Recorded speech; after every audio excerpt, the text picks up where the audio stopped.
Hey there, folks. It is Tuesday evening, September 24th, 2024. I'm Chief Meteorologist Tim Pandagis. Tropical update on Tropical Storm Helene in the northwestern Caribbean, still about 12 to 18 hours out from entering the Gulf of Mexico and really beginning to get its act together and become a hurricane. So Helene at this time, when I show you satellite imagery, you'll see what I'm talking about. It's well on its way to becoming a hurricane and eventually a major hurricane.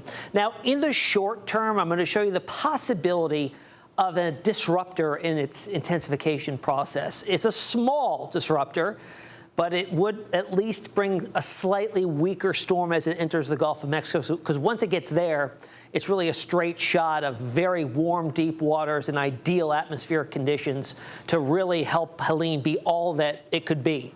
Really, it'll likely intensify into a high-end Category 3, maybe even higher than that as we get into Thursday evening ahead of landfall. Now, this does look now likely to be a high-impact event, not only for Florida, but for a good chunk of the southeastern part of the U.S. well after the storm makes landfall. It'll have such a large wind field that we could be talking about a pronounced power outage event in the southeastern U.S. So for this update, we are going off of the 8 o'clock intermediate advisory from the National Hurricane Center. And to refresh yourselves on the advisories we get from the Hurricane Center, 8 of them a day when we have a named storm, here's a look at them. In between, we have the big advisory updates, the full advisories. That includes track changes, a shift in the forecast cone if it's deemed necessary, and in between the intermediate updates, and that gives us updates on its wind speed, its location, its direction of movement, and its forward speed. So we're going off of the 8 p.m. intermediate. The next track update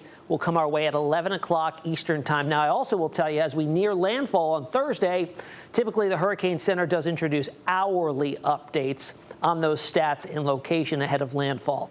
So here's a look at it on satellite imagery. We're looking at the infrared filter here, and why I like to use this, especially with this particular filter that with the color coordinated on it, is because it gives us the temperatures of the cloud tops and really tells us where the strongest convection or thunderstorm activity is. Colder the cloud tops, stronger the thunderstorms. The colder cloud tops are depicted by the shades of white, and you can see the center of Helene right there. We're starting to see strong convection trying to wrap around it. If you recall yesterday's video, this was asymmetrical, lopsided on the eastern side because we had wind shear. That wind shear has really dissipated.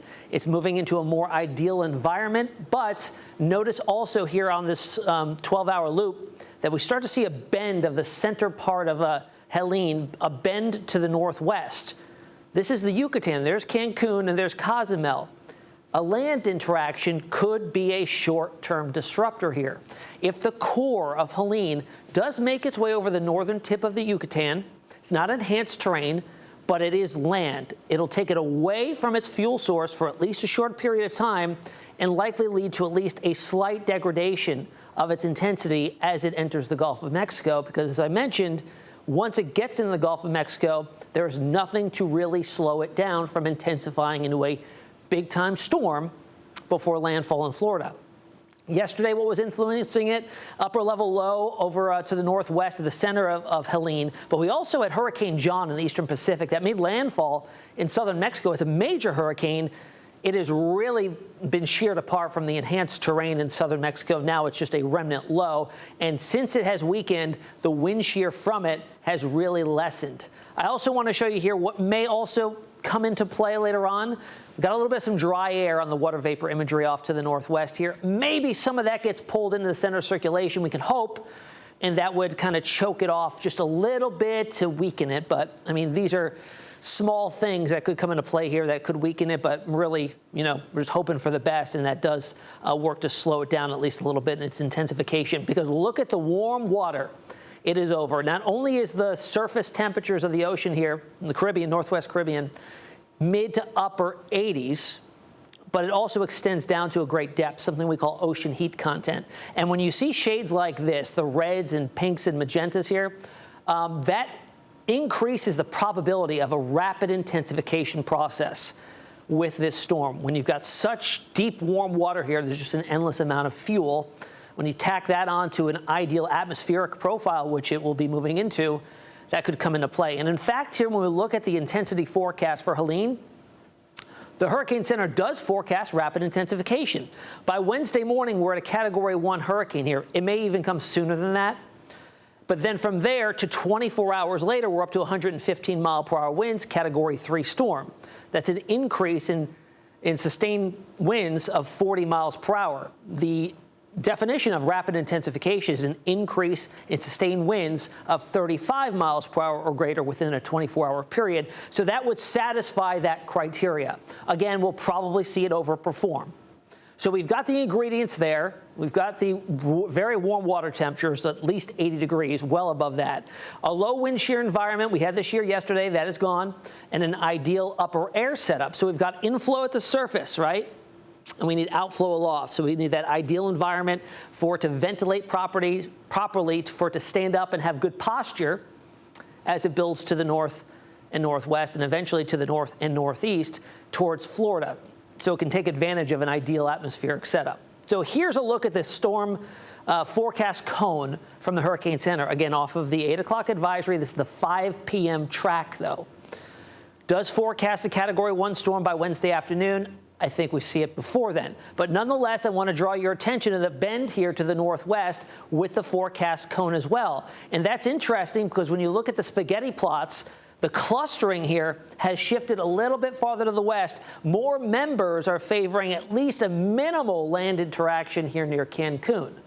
Still, there's a lot more models that farther to the east that take it through the Yucatan Channel and over the warm water, keeps the core over the warm water, meaning there wouldn't be much weakening at all. Then it drives to the north, and we'd have a spread still, but a much smaller spread than we did yesterday, really honing in on the Big Bend area of Florida for a potential landfall Thursday evening. Then it builds inland and bends to the northwest, and we see it kind of enveloped by a big piece of upper-level energy sitting over the middle parts of the country. All right, here's the rest of that forecast cone, because once it gets into the Gulf of Mexico, as I mentioned, it doesn't have much to slow it down. Look at how quickly it goes from a Cat 1 all the way up to a Cat 3. And between here, when it's already at 115-mile-per-hour Category 3, it will likely continue to intensify right up to landfall like we've seen happen so many times before, especially if the overall upper-level environment remains favorable, which it's forecast to be, and then it makes landfall and rapidly deteriorates here.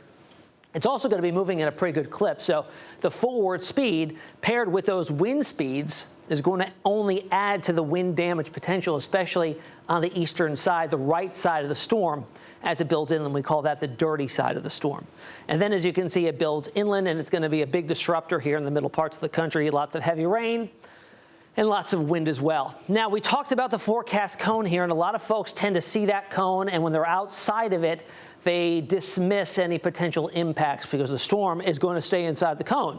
However, that's where the center of Helene is forecast to stay, and that only occurs really 2/3 of the time. There is an error that it does sometimes, evolve outside of that.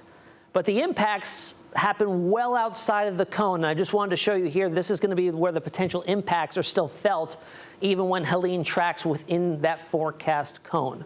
The wind field as it approaches landfall will likely be 400 miles in diameter of tropical storm force winds. So that is well outside of this cone, stretching west and east. So a high impact event for a large area for wind, heavy rainfall, and eventually flooding. Let's talk about those threats. We'll start with wind. Here's our futurecast modeling here. This is our in-house high-resolution short-range model. So we're looking at the start here of the system, and I want to draw your attention to one big difference that's already occurring. This is the forecast cone from the National Hurricane Center, and here's where the models think the center of Helene currently is. Notice it is to the east of where the Hurricane Center thinks it is right now. This is just one computer model, but just take that for as it is. And as we go a little bit farther out, let's go to Wednesday, 10 a.m., tomorrow at 10 a.m. This particular model does spare any land interaction. So it stays to the east of Cancun, in the Yucatan Channel, the core, and on the eastern side, the right side of the forecast cone. We go out a little bit farther. Since there is no land interaction according to this model run, it is already a strong storm entering the Gulf, and it will only get stronger. So wind speeds in the wind field, so everything that's in blue here, is tropical storm force winds 39 miles per hour or greater. Look at how large that wind field is already. And even though it's right here on Thursday, just after midnight, early Thursday morning, Already potentially seeing some tropical storm force gusts make it into southwestern parts of Florida. Go out a little bit farther in time. Here we are Thursday mid-morning. We've got a stronger Helene at this point, potentially already a Category 3 with winds 110 to 115, maybe even higher than that.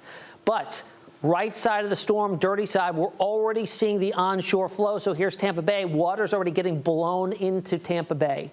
Storm surge values will be very high all along the southwestern Florida coast. Go a little bit farther out in time, 3:15 in the afternoon on Thursday. Larger storm, Cat 1, maybe even Cat 2 winds approaching the Florida coastline. Again, this is to the west of Florida's west coast, so we've got the onshore winds blowing all that water onshore and bringing the storm surge values up. Here we approach landfall. This particular model brings a landfall right in the Taylor County in Florida as a Category 3. Prepare for a category higher. It can certainly overperform. We've got widespread gusty winds here in excess of 100 miles per hour. And then even going out into the pre-dawn hours of Friday, after it's well inland, we're looking at central and southeastern portions of Georgia that are seeing a ton of wind here. This is why it's going to be a big power outage generator down to Savannah, Macon, maybe even in the suburbs of Atlanta, getting up into South Carolina as well. And then the wind speeds will go down, but it's just drifting north, and it's still going to be affecting a lot of folks as it drifts to the north and eventually weakens. Now let's talk about rainfall potential here. Manageable totals through Florida, at least in the southern portions of Florida, south and central Florida. However, getting up into the peninsula and certainly into Georgia, the problem really starts to get emphasized when that tropical moisture butts up against the increased terrain of the Appalachians. We see a ton more rain as all that tropical moisture is forced to converge and comes into tropical downpours. So we could be looking at a half foot, maybe some areas seeing a foot of rain, despite the storm not slowing down like we've seen a lot of times. If this were an instance where it was slowing down, we could triple these numbers. Thankfully, we're not, but still with a fast movement, we're still picking up 6 to 9 to 12 inches of rain potentially. All right, that's the latest on Helene. We also have one other, not a storm yet, but an area we're watching to likely become the next storm, Isaac. 80% chance of that happening within the short term. That's a 50% chance. So we've got Helene already. Isaac is up next, and potentially Joyce and then Kirk. So that's the latest out here on Tropical Storm Helene. Next time we talk, it'll likely be a hurricane. I will see you tomorrow. If you have any questions on this, you can always reach out in the comments or find me on social media, Facebook, Instagram, X, or TikTok. We'll see you Wednesday.